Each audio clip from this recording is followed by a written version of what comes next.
PM কিষাণ account খোলার জন্য প্রথমেই ডিভাইসের মাইক্রো এটিএমটি ওপেন করতে হবে। লগইন আইডি এবং পাসওয়ার্ড পুট করতে হবে। স্টেপ ওয়াইজ আমি পরপর বলছি। Open account, no, mandate account, yes,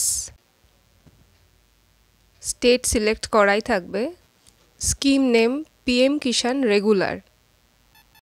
PM Kisan premium করলে সেখানে অবশ্যই 200 টাকা জমা দিতে হবে। কন্টিনিউ করে কাস্টমারের মোবাইল নাম্বারটি পুট করতে হবে। প্যান নাম্বার না হলেও চলবে। মোবাইল নাম্বার পুট করার পর সেই মোবাইলটিতে ওটিপি যাবে একটি। সেই ওটিপিটি কাস্টমারকে বলতে বলবেন। যদি না বলতে পারে তারা নিজেই নিয়ে তার ফোন থেকে ওটিপিটি দেখে এখানে পুট করতে হবে। ওটিপিটি ঠিকঠাক টাইপ করে তারপর সাবমিট করতে হবে। ওটিপি সাবমিট হয়ে গেলে আধার নাম্বারের একটি পেজ খুলবে। সেখানে কাস্টমারের আধার নাম্বারটি দুবার টাইপ করতে হবে। তারপরে নিচের চেকবক্সটিতে ক্লিক করে কন্টিনিউ করতে হবে। এরপর ফিঙ্গারপ্রিন্টের একটি অপশান আসবে, সেখানে ক্লিক করলে লেফট থাম্বটি দেওয়ার জন্য বলবে। কাস্টমারের লেফট থাম্বটি স্ক্যানারের ওপর দিতে হবে। এরপর এই পেজটি ওপেন হবে। সেখানে পার্সোনাল ইনফরমেশনে mother's name, father's name must দিতেই হবে। পুট করার পর পার্সোনাল ইনফরমেশনের পাশে একটি ছোট্ট সবুজ টিক পড়বে।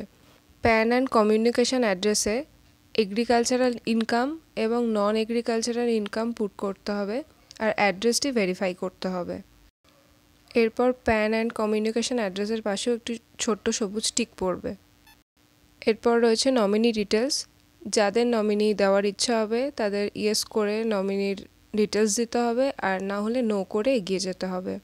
অ্যাডিশনাল ইনফরমেশনে গ্রস ইনকাম, ম্যারিড, আনম্যারিড আর কোয়ালিফিকেশান দিয়ে সেভ করতে হবে।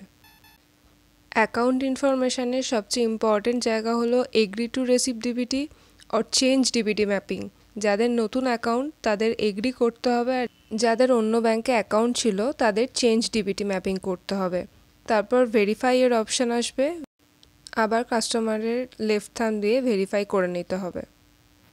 এরপর নিচে গ্রিন কালারের ভেরিফাইড লেখা আসবে। তার নিচে ওয়েলকাম কিট বলে একটি চেকবক্স আসবে, সেখানে ক্লিক করে আইপিপিবি কার্ডের বারকোডটিকে স্ক্যান করে নিতে হবে। তারপর সেভ করে নেক্সট পেজে যেতে হবে। এবার সবকটি ঘরে গ্রিন টিক পড়ে গেলে কন্টিনিউ করতে হবে। তারপর কাস্টমারের সব ডিটেলস পরপর দেখাবে, সেটাকে কনফার্ম করে ই সাইনে কনসেন্ট দিতে হবে। তারপর আবার ফিঙ্গারপ্রিন্ট চাইবে।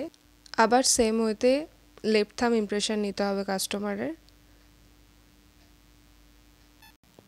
তারপরই অ্যাকাউন্ট ক্রিয়েটেড সাকসেসফুলি বলে একটি মেসেজ আসবে।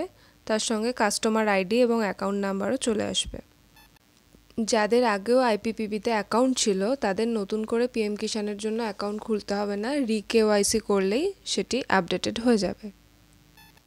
জিডিএস এবং পোস্ট অফিস সংক্রান্ত সব তথ্য বাংলায় পেতে সাবস্ক্রাইব করুন অনলি পোস্ট অফিস।